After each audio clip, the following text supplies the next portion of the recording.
Jéhovah Roy. Jéhovah Roy. Verset d'appui, Ésaïe 40, le verset 11. Ésaïe 40, 11 dit: Comme un berger, il paîtra son troupeau. Il prendra les agneaux dans ses bras et les portera dans son sein. Il conduira les brebis qui allaitent. L'Éternel est mon berger, je ne manquerai de rien. Psaume 23, 1. Deuxième passage à garder pour ce jour, Psaume 23, le verset 1 qui dit: L'Éternel est mon berger, je ne manquerai de rien. Avant que David n'affronte Goliath dans 1 Samuel 17, il était un jeune berger chargé de garder les moutons de son père. Un jour, un ours est venu attaquer les brebis et il l'a tué. Un autre jour, un lion est venu prendre un agneau dans le troupeau. Il l'a poursuivi, a délivré l'agneau et a tué le lion. David n'a pas laissé les prédateurs s'emparer des brebis. Il les a protégés avec acharnement, quitte à mettre sa vie en danger. Si David, un simple homme, a pu protéger ainsi ses brebis, combien plus le bon berger Jésus-Christ.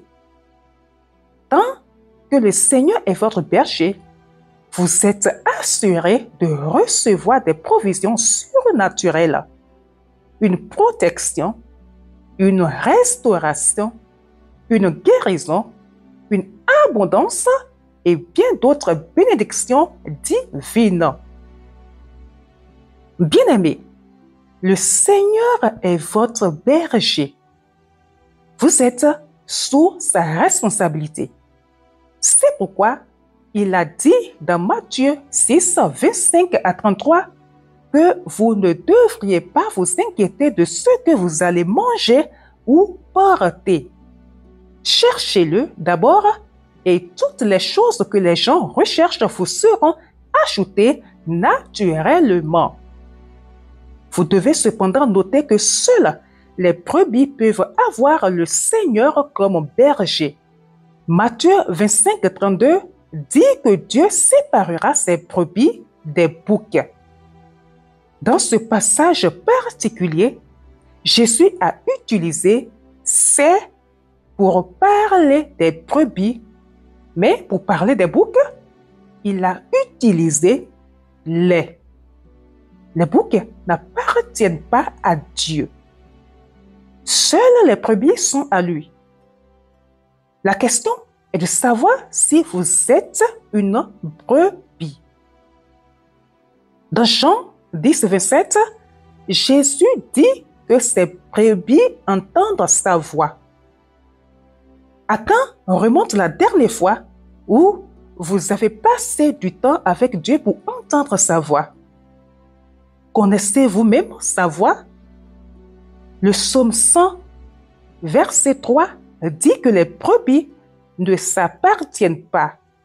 Elles sont comme l'argile dans les mains du potier. Selon Matthieu 25, 33 à 40, les brebis ont l'amour dans le cœur. Elles nourrissent les affamés, habillent ceux qui sont nus et visitent les solitaires. De plus, les brebis bénéficient de la protection du berger en cas d'attaque de prédateurs. Êtes-vous une brebis dans la bergerie de Dieu? Le summum de l'amour d'un berger pour ses brebis est qu'il donne sa vie pour elles. Ce que Jésus a fait en mourant sur la croix, Jean 10, 11, Jean 15, 13. Bien-aimés, avez-vous accepté la provision éternelle du bon berger pour votre salut? Si ce n'est pas le cas, vous devez le faire maintenant. Lorsque le Seigneur est votre berger, vous avez tout ce dont vous avez besoin. Être une brebis dans le troupeau de Dieu est la meilleure chose qui puisse vous arriver. Point de prière. Berger de mon âme, je te donne le plein contrôle aujourd'hui et toujours. Amen.